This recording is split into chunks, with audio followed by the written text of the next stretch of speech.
இது ஃபர்ஸ்ட் மலேசியாவின் செய்திகள் உங்களுக்காக.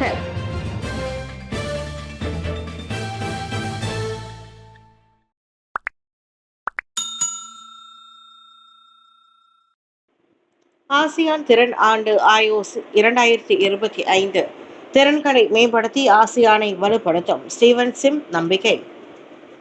ஆசியான் திறன் ஆண்டு ஆயோஸ் 2025 அதிகாரப்பூர்வமாக தொடங்கியுள்ளது. இவ்வாண்டு மலேசியாவின் ஆசியான் தலைமையுடன் இணைந்து ஆசியான் வட்டாரத்தில் மனித மூலதன மேம்பாட்டு முயற்சிகளில் ஒரு புதிய அத்தியாயத்தை இது திறக்கிறது. இந்த முயற்சி மனிதவள அமைச்சான கெசுமா மற்றும் மனிதவள மேம்பாட்டு கழகமான HRD கார்ப் மூலம் வழிநடத்தப்படுகிறது.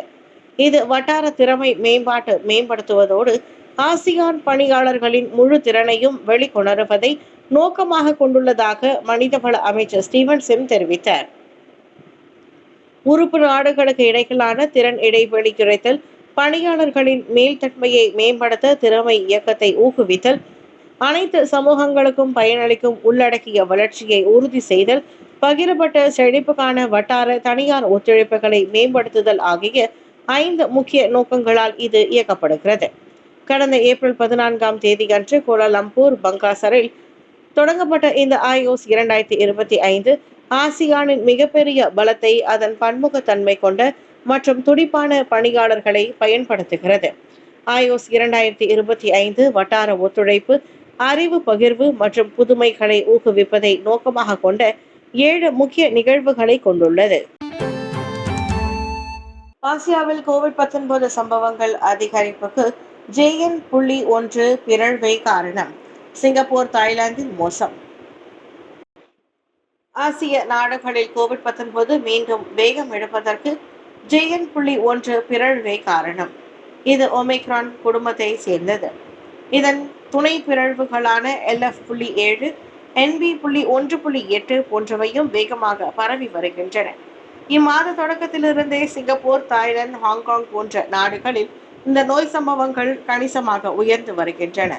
சிங்கப்பூரில் கோவிட் நோய் சம்பவங்கள் முந்தைய வாரத்தை விட 28 விழுக்காடு உயர்ந்துள்ளன. ஹாங்காங்கிலும் அந்நோய் தீவிரமடைந்து வருவது. இதனால் பாதுகாப்பாக புதிய தடுப்பூசியை போடுமாறு அம்மாநகர மக்கள் வலியுறுத்தப்பட்டுள்ளனர். இந்த நடப்பு நிலவரம் இந்த வட்டாரத்தில் உள்ள மற்ற நாடுகளுக்கு முன்னெச்சரிக்கையை ஏற்படுத்தியுள்ளது. எனினும் மலேசியாவில் கோவிட்-19 இன்னும் கட்டுப்பாட்டுக்குள்ளேயே உள்ளது. அந்நோய் கண்டறிதல், மருத்துவமனையில் அனுமதிக்கப்படுவோரின் எண்ணிக்கையையும் குறைந்துள்ளதாக சுகாதார அமைச்சு கூறியது.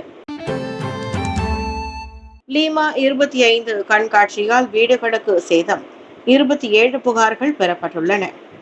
லீமா 25 எனப்படும் லங்காவி அனைத்துலக கடல்சார் மற்றும் வான் கண்காட்சியால் வீடுகளுக்கு சேதங்கள் ஏற்பட்டதாக கூறி நேற்று வரை போலீசுக்கு 27 புகார்கள் கிடைத்துள்ளன.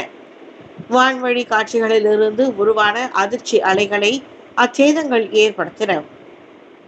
சம்பந்தப்பட்ட புகார்களும் முழுமையாக விசாரிக்கப்பட்டு பின்னர் மேலதிக நடவடிக்கைகளுக்காக சம்பந்தப்பட்ட அதிகாரிகளுக்கு அனுப்பப்படும் என கெடா போலீஸ் தலைவர் டத்தோ ஃபிசோல் சாலே உறுதி அளித்தார். மலேசிய பொது விமான போக்குவரத்து ஆணையமான CAAM ஆய்வை நடத்தி சரிபார்ப்பு முடிந்ததும் விசாரணை முடிவுகள் கண்காட்சி ஏற்பாட்டாளர்களான தற்காப்பு அமைச்சுக்கும் குளோபல் எக்ஸிபிட்டர்ஸ் மற்றும் கான்ஃபரன்ஸ் சென்ட்ரிகான் பிரகத் நிறுவனத்திற்கும் அனுப்பி வைக்கப்படும்.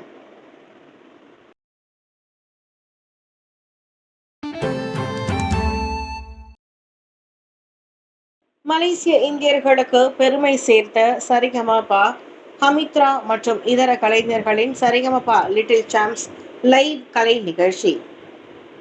அண்மையில் இந்தியாவின் ஜீ தமிழ் தொலைக்காட்சியில் நடைபெற்ற சரிகமபா லிட்டில் சாம்ப்ஸ் பாடல் போட்டியில் 3வது இடத்தை பெற்று மலேசியாவிற்கு பெருமை சேர்த்த ஸ்லாங்கூர் மகோதா செராஸ் தமிழ் பள்ளியின் மாணவியான பாடகி ஹெமித்ரா ரவிச்சந்திரனை கௌரவிக்கும் வகையில் மலேசியாவில் சரிகமபா லிட்டில் சாம்ப்ஸ் லைவ் சிறப்பு நிகழ்ச்சி ஒன்று நடைபெறவிருக்கின்றது.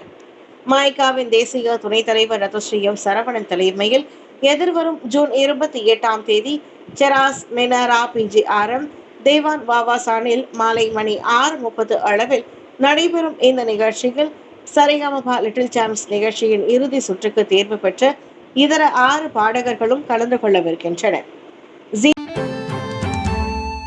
பட விற்பனை மோசடி.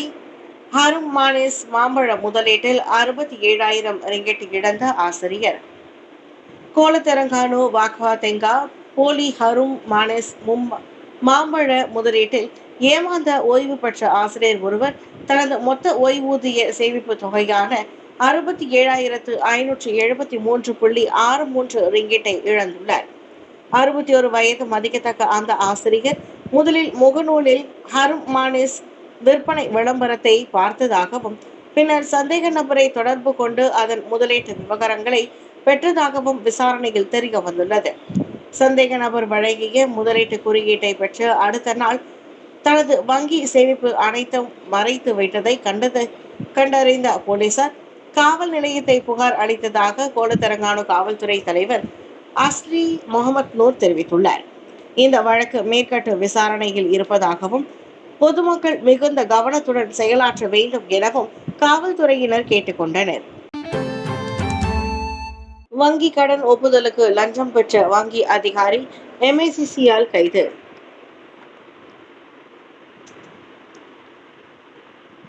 2022 முதல் 2024 ஆண்டு வரை 3 லட்சம் ரிங்கிட் லஞ்ச பணத்தை பெற்றுக்கொண்டு 11.3 மில்லியன் மதிப்பிலான சுமார் 39 வங்கி கடன்களுக்கு ஒப்புதல் வழங்கிய 4 முன்னாள் வங்கி அதிகாரிகள் உட்பட 5 நபர்கள் மலேசிய ஊழல் தடுப்பு ஆணையத்தின் தடுப்பு காவலில் வைக்கப்பட்டுள்ளனர். 30 முதல் 50 வயதுக்கு உட்பட்ட அச்சந்தேக நபர்கள் நீதிமன்றத்தின் கட்டளைக்கு இணங்க விசாரணைக்கு உதவுவதற்காக சுமார் 7 நாட்கள் தடுப்பு காவலில் வைக்கப்பட்டுள்ளனர் என்று சபா ஊழல் தடுப்பு ஆணையத்தின் இயக்குனர் டத்தோ கருணாகரன் ஒய் சுப்பையா தெரிவித்தார். மேலும் அச்சந்தேக நபர்கள் தங்கள் அனைவரையும் ரொக்கமாகவும் அவர்களின் வங்கி கணக்குகளுக்கு பரிமாற்றம் செய்வதன் நபர்களாகவும் லஞ்சம் பெற்றதாக நம்பப்படுகிறது. இந்த வழக்கு விசாரணை தீர விசாரிக்கப்பட்டு வருவதாகவும் விரைவில் சரியான முடிவை கண்டறியப்படும் என்றும் டத்தோ கருணாநிதி விளக்கம் அளித்துள்ளார். குலுவாங்கில் போலீசை பாராங்கத்தியால் தாக்கிய கடும் குற்றவாளி சுட்டுக்கொலை. ஜொஹூர் குலுவாங் கம்போங் பாரிங்பாங்கில் போலீசாரை பாராங்கத்தியால் தாக்கிய கடும் குற்றவாளி கொல்லப்பட்டார். நேற்று அதிகாலை 3:45 மணிக்கு நிகழ்ந்த அச்சம்பவத்தில் பதிவு எண்பட்டை இல்லாத மோட்டார் சைக்கிளில் வந்த அவ்வாடவனின் நடவடிக்கைகள் ரோந்து போலீசாருக்கு சந்தேகத்தை ஏற்படுத்தின. இதையடுத்து அவனை பின்தொடர்ந்த போலீசார் செம்பனை தோட்டம் அருகே செம்மண் சாலையில் மடக்கி பிடித்தனர். பரிசோதிக்க முற்பட்ட போது திடீரென ஆவேசமடைந்த அவ்வாடவன் கையில் இருந்த பாராங்கத்தியை எடுத்து சுழற்ற அது போலீஸ்காரர் ஒருவரின் சட்டை முழங்கையில் பட்டது. பின்வாங்குமாறு எச்சரிக்கப்பட்ட போதும் அவன் கேட்கவில்லை. மாறாக சரமாரியாக போலீஸை தாக்கினான். இதனால் தங்களையும் பொதுமக்களையும் தற்காத்துக் கொள்ள வேறு வழியின்றி போலீசார் துப்பாக்கிச் சூட்டை நடத்தினர். அதில் அவன் சம்பவ இடத்திலேயே உயிரிழந்தான். அவனிடம் அடையாள ஆவணங்கள் எதுவும் இல்லை என்ற போதிலும் வெளிநாட்டு ஆடவன் என நம்பப்படுவதாக குலுவாங் போலீஸ் கூறியது. தொடக்ககட்ட விசாரணைகள் 2024 ஆண்டிலிருந்தே அவன் கொள்ளை சம்பவங்களில் ஈடுபட்டது தெரிய வந்தது. சுங்கைபுலோ அடுக்குமாடி வீட்டில் தீ, மூச்சு திணறிய மூவர். ஸ்லாங்கூர் சுங்கைபுலோவில் புகிட் ரஹ்மான் புத்ராவில் அடுக்குமாடி குடியிருப்பில் தீ ஏற்பட்ட வீட்டில் மூவர் மூச்சு திணறலுக்கு ஆளாகினர். இன்று காலை 6:30 மணியளவில் 16வது மாடியில் இச்சம்பவம் ஏற்பட்டதாக ஸ்லாங்கூர் தீயணைப்பு மீட்புத்துறை தலைவர் வான் முகமது ரசாலி வான் இஸ்மாயில் தெரிவித்தார். தகவல் கிடைத்து 8 பேர் கொண்ட குழுவினர் சம்பவ இடம் விரைந்தனர். எனினும் தீயணைப்பு வீரர்கள் வருவதற்குள் வீட்டிலிருந்த மூவரும் வெளியே ஓடி தங்களை காப்பாற்றிக் கொண்டனர். தீ முழுமையாக அணைக்கப்பட்ட நிலையில் அவ்வீடு 80 விழுக்காடு சேதத்தை சந்தித்துள்ளது. ஸ்லிம் ரிவரில் மோசமான சாலை விபத்து, 2 முதியவர்கள் சம்பவ இடத்திலேயே பலி. வடக்கு தெற்கு நெடுஞ்சாலையின் 366வது கிலோமீட்டரில் சுங்கை ஸ்லிம் ரிவர் கிடையே நேற்றிரவு 10:30 மணி அளவில் பல்வேறு வாகனங்கள் சம்பந்தப்பட்ட விபத்தில் ஒருவர் உயிரிழந்ததோடு 4 காயமடைந்தனர். ஈப்போ சிம்பாங் புலாயில் இருந்து சுண்ணாம்பு கற்கள் ஏற்றி சென்ற ட்ரெய்லர் லோரியின் ஓட்டுநர் இந்த விபத்தில் இறந்தது அடையாளம் காணப்பட்டதாக மூவாலிம் மாவட்ட போலீஸ் துணைத் தலைவர் துணை சூப்பரிண்டென்டென்ட் ஷுஹைமி முகமது தெரிவித்தார். இந்த சம்பவம் நிகழ்ந்த இடத்திற்கு பிறகு விரைந்த மீட்பு படை குழுவினரை வாகனத்தில் சிக்கிக்கொண்ட அவரின் உடலை மீட்டனர். சொற்ப அளவில் காயம் அடைந்த 4வருக்கு விபத்து நிகழ்ந்த இடத்திலேயே சிகிச்சை வழங்கப்பட்டது. அந்த விபத்திற்கான காரணம் குறித்து விசாரணை மேற்கொள்ளப்பட்டு வருவதாக ஷுஹைமி கூறினார். தெலங்கானாவில் அரிய கழுகு கூடு முதன்முறையாக கண்டுபிடிப்பு. மலேசியாவில் முதல் முறையாக உறுதிப்படுத்தப்பட்ட ஒரு வேட்டையாடும் பறவை கூடு கட்டுவது இந்த ஆண்டின் தொடக்கத்தில் தெலங்கானாவில் பதிவாகியது. இது உலக அளவில் கூட அரிதாக ஒன்றாக ஆவணப்படுத்தப்பட்டுள்ளது. பொதுவாக அடர்த்தியான மலை மற்றும் மலைப்பகுதி காடுகளில் வசிக்கும் ரூஃபெல் பெல்லேட் கழுகு அல்லது லாப்ரடோரிஸ் கெரி கூடு பிப்ரவரி மாதத்தில் முதல் கணத்தின் ஒரு பொது ஆராய்ச்சியாளர் அனுவார் மெக்கஃபி என்பவரால் கண்டுபிடிக்கப்பட்டது. முதன்முறையாக தென்கிழக்கு ஆசியாவில் காணப்படும் ரூஃபோஸ் பெலீட் கழுகு கூடு கட்டும் பதிவுகள் அதன் அறியப்பட்ட வரம்பிற்குள் கூட அரிதாகவே இருப்பதாக சுல்தான் ஜைனல் அபிடின் பல்கலைக்கழகத்தை சேர்ந்த மெக்ஃப்ரீ கூறினார். ஆனால் இதற்கு முன்பு அந்த கழுகின் எந்த கூடும் கண்டுபிடிக்கப்படவில்லை.